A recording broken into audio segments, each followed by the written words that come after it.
Je voyage solo en Asie et je te partage un vlog par jour.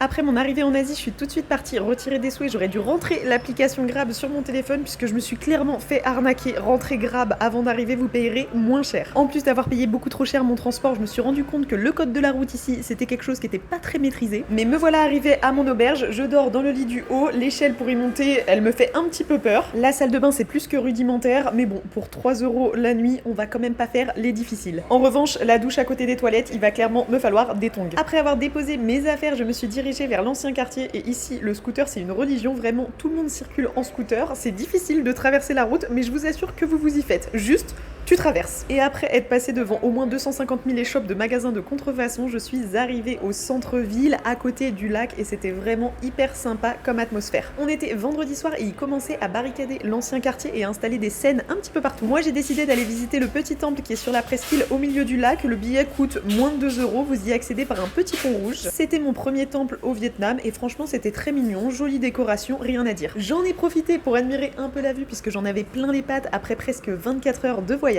Mais avec l'excitation et le décalage horaire, j'avais pas envie d'aller me coucher, donc j'ai fait des petites vidéos dans le temple. Là d'ailleurs, c'est une nana qui m'a pris en vidéo, elle m'a dit moi aussi je voyage toute seule, tiens je te fais une vidéo si tu veux, trop mignon. Puis à la tombée de la nuit, ils illuminent vachement et toutes les lumières se reflètent sur le lac, ça donne une ambiance hyper sympa. Le pont rouge aussi s'illumine, c'est par là que je suis passée pour rejoindre le temple, donc franchement trop mignon. Ensuite c'était parti pour trouver un petit endroit où se poser. Il y a d'ailleurs plein de petits restaurants et de bars comme ça avec des mini chaises, mais là j'avais pas le courage, donc je suis allée dans le Note Café que j'avais repéré sur les réseaux sociaux. Ici tout le monde écrit quelque chose sur un petit post-it et le colle un peu partout. J'ai bu un matcha avec vue sur le lac, par contre le matcha était vraiment pas bon, mais l'ambiance du café est hyper sympa. Regardez, quand je vous dis il y a des post-it partout, c'est qu'il y a des post-it littéralement partout. Après ça il me restait encore un peu d'énergie, donc j'ai été faire le tour complet du lac à la nuit tombée, c'était hyper calme, il y a plein de Vietnamiens qui font leur petit sport dans la rue, c'est trop drôle. Je suis tombée sur un Uniqlo trop mignon, je me suis dit que j'allais y faire un tour, mais là j'avais vraiment pas le courage après tout ça, donc je me suis juste baladée, j'étais contente, j'ai vu des statues, des monuments. Je cherche d'ailleurs un carnet pour faire du journaling, mais pour l'instant je n'ai pas trouvé. Et me voilà repartie à arpenter les rues chaotiques d'Hanoï à la nuit tombée, entre les rues de la bière, les rues des restos, vraiment c'était impressionnant. Mais là j'avais besoin d'un petit peu de calme, donc petit restaurant reculé de la rue principale. Je me suis juste pris des petits rouleaux de printemps qui étaient très bons et on se retrouve demain pour un nouveau vlog.